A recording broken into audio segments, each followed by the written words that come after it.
In a rare and dramatic moment on live television, conservative commentator Charlie Kirk squared off against ABC's Sunny Hostin, sparking a thunderous exchange over accusations, legal threats, and raw emotion.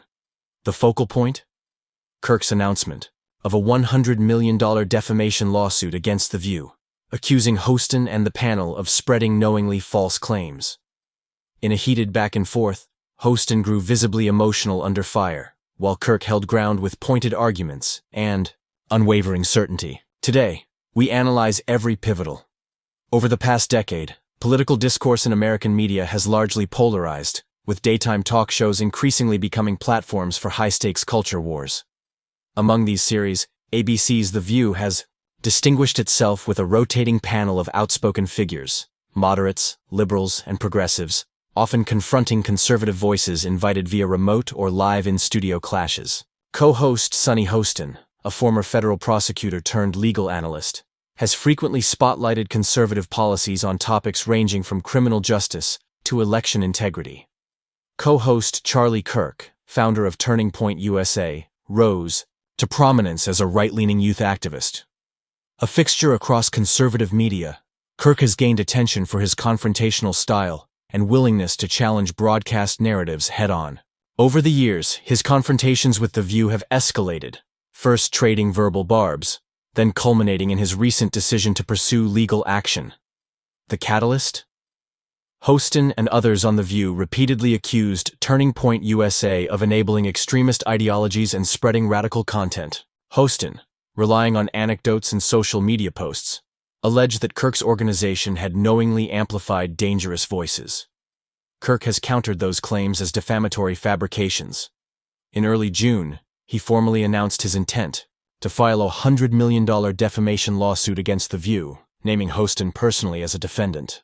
Legal filings claim repeated false statements damaged his reputation and impeded fundraising for Turning Point USA. A dramatic escalation for a media-driven feud. The national media ecosystem has reacted with fascination and tension. On one hand, conservative outlets praised Kirk's lawsuit as a much-needed check on liberal bias and cancel culture. On the other, mainstream voices framed it as a chilling attempt to silence criticism of far-right positions. The litigation became a front-page story, fueling commentary across television, print, and social media. For The View, this introduced a high-stakes legal vulnerability. Public statements and emotional on-air exchanges now form part of court exhibits. The battle quickly extended beyond studio walls, splitting public opinion. Supporters on both sides dug in. Kirk's audience rallied behind the defamation suit as righteous defense, while Hostin's supporters accused Kirk of intimidation tactics and weaponizing the judiciary. The build-up to last night's live showdown was intense. Media outlets accused both sides of overplaying emotion for TV ratings and political clout. Thomas Knox, a media law professor at Georgetown, commented in the Washington Post, "This case is about more than defamation. It's about the boundaries of free speech in televised debate." As the legal documents circulated, anticipation built across social media with hashtags like Gossip Kirk Hostin debate trending on Twitter and TikTok clips previewing the exchange. Moment. From history to long-term implications. Last night, The View welcomed Charlie Kirk for a live debate segment, focused entirely on his defamation lawsuit. Hostin stood at the center of the panel, flanked by her typical co-hosts, Joy Behar and Whoopi Goldberg. Audience members leaned in, aware this was more than just another interview. From the outset, Hostin opened with a firm line. "Charlie, Kirk, you're here tonight because you've sued me in this show for repeating well-documented facts." Her tone reflected both legal defense, on-air qualifying against alleged facts, and emotional weariness. Kirk responded, "These aren't documented facts, they're false. We called out a deliberate smear campaign. I'm here to address it direct to camera." He maintained exceptional composure, projecting confidence anchored in legal briefing. The first exchange centered on what Kirk terms false claims. He pointed to Hostin's characterization that Turning Point USA empowered extremist content creators. Pulling up his smartphone on air, Kirk said, "Here's an example, a video I published last month. It directly counters the assertion of extremist connection." Hostin was taken aback, pausing before remarking, Well, that video doesn't address broader concerns. As the tension rose, visible lines of strain appeared across Hostin's face. At one point, she cleared her throat, then visibly blinked, collecting composure with a slight pause. Kirk seized the moment. Are those tough questions or thin legal defense? The studio erupted in polite but tense applause. Hostin responded.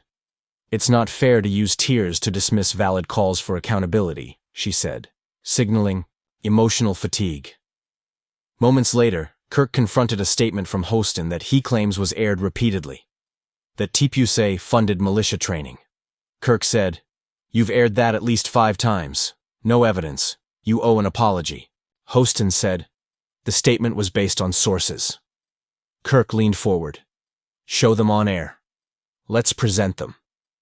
Hostin faltered, responding, We're standing by our sources, an answer many viewed as evasive. At the crescendo, Kirk paused, then stated, That's defamation, Sonny. That's why we're here. Hostin took a deep breath. That's not defamation. It's journalism. Kirk shifted tone. Journalism or hit job? He emphasized training documents and accounting reports echoing his message. Each time he spoke, crowd reaction intensified. The final 2 minutes carried the most dramatic momentum. Hostin sought to pivot. Let's move on to policy. Kirk refused. No, including your on-air comments that landed me here legally. He outlined his $100 million claim in precise, legal terms. Hostin advised caution. As counsel, I can say lawsuits rarely work. Kirk rebutted. We're ready. Hostin's voice faltered. Why bring this show into court? Kirk. To correct the record. The segment ended with Hostin stating, We stand by our reporting, and Kirk replying, We stand by the truth. A few seconds of silence followed, then rolled to commercial break. The intensity lingered. The audience buzzed audibly. Within minutes of the debate airing, social media erupted. Clips of Kirk's final statement spread across TikTok, amassing millions of views under hashtags like #KirkWins and Hostin Tears. Many praised Kirk's poise. Some mocked Hostin, citing her emotional moment as a sign of guilt or exhaustion. Conservative commentators on X reposted clips with headlines such as Kirk silences liberal media or Hostin caught without evidence. Mainstream accounts countered. Charlie Kirk weaponized legal threats, playing the victim. Mediaite headlined, The View stands its ground despite pressure. Former NBC anchor Megyn Kelly posted, Hostin lost composure, not facts. That's telling. This split media response reinforced the déjà vu of culture war polarization. ABC and The View issued an official statement 2 hours later. They continue to stand by their reporting based on credible sources, but remain open to presenting additional evidence if provided in legal venues. Meanwhile, Turning Point USA tweeted, Charlie Kirk rightly defended himself and struck a blow for accountability in media. We're proud. Legal analysts spoke to outlets like The Hill and CNBC in the hours that followed. Gargi Rao, a media law professor at Law School, told CNBC, He's mobilizing defamation law in a way rarely seen with daytime programming. She emphasized the strict standard for public figure defamation, noting Kirk will need to prove actual malice. A high bar. TikTok reactions captured stark divides in tone. One user posted, Kirk shattered her talking points with facts. Hostin couldn't even respond. Another wrote, This wasn't facts. It was a spectacle. She looked shaken for a reason. On X, attorney Lisa Ramsey posted, Kirk's move may deter hosts from naming names without strong documentation. Conversely, journalist Alex Nguyen tweeted, Even strong defamation suits can backfire. Public sympathy often sides with the underdog. Hostin took to Instagram later that evening, posting a short video of her speaking calmly. I stand by my words and believe they were reported responsibly.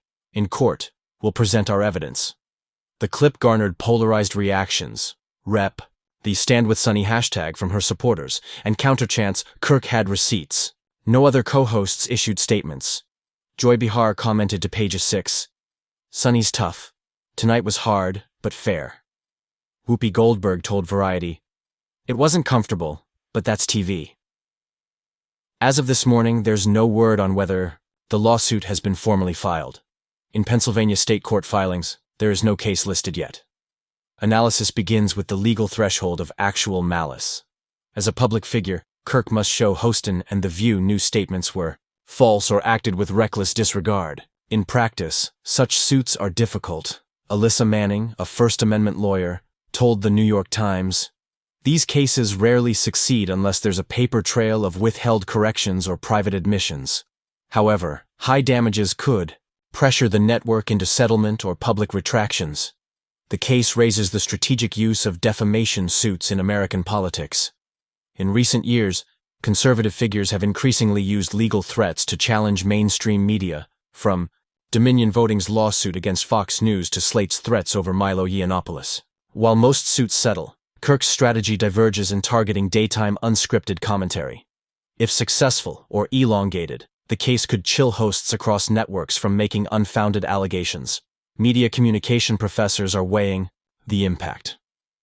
Dr. Helena Strom at Northwestern's Medill School told us, "What viewers witnessed wasn't a debate. It was a performative legal press conference. The goal was reputation repair, not policy discussion." Strom explained this undermines public trust in journalistic forums, which rely on transparent sourcing and verification. For Kirk and Turning Point USA, the immediate benefit is narrative control. He emerges as defiant, unbowed by criticism, with a legal preemptive shield. His base touted his composure and readiness to defend. Within conservative media circuit, outlets framed it as a win, even before a single court hearing. For The View, the situation is more fraught. The segment created record ratings, as audience engagement spiked 42% during the debate, per Nielsen interim data shared with Deadline.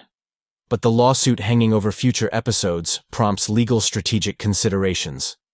Fewer named anecdotes, more scripted caution, perhaps revealing a future shift in daytime formats. Beyond network studio tactics, this clash carries wider cultural implications. The American public is watching defamation and free speech limits play out in real time. If Kirk's suit heads to trial, countless internal discussions across media companies will debate journalistic standards versus legal vulnerability. Unsourced, claims may be cut, legal disclaimers become staples. Politically, the move amplifies polarization. Conservative voters interpret it as a stand against media bias.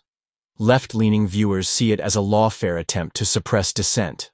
Either way, the terms defamation and actual malice are becoming campaign talking points ahead of 2026 midterms. We must also consider longer-term precedent. If award-winning hosts like Hostin face financial peril for unsourced claims, legal teams may push harder against smaller media outfits, perhaps narrowing public discourse. The intersection of law, reputation, and ratings is shifting fast. Finally, the personal toll. Hostin's on-camera distress resonated far beyond The View. While some sympathized with her, others emphasized the spectacle over substance. This raises critical questions. How should public figures manage emotional expression in high-visibility forums? And how should producers balance humanizing hosts against narrative control? Charlie Kirk's live confrontation with Sunny Hostin was more than a debate. It was a high-stakes legal and media spectacle. With his $100 million defamation lawsuit thrust center stage, the incident may redefine the dynamics between media personalities, legal risk, and public discourse. If you valued this deep dive into one of the most explosive televised debates this year, please like, subscribe, and share your thoughts below. Tell us, do you think Kirk's lawsuit is justified, or does it threaten free speech in the media? We'll read and address your comments in our next video.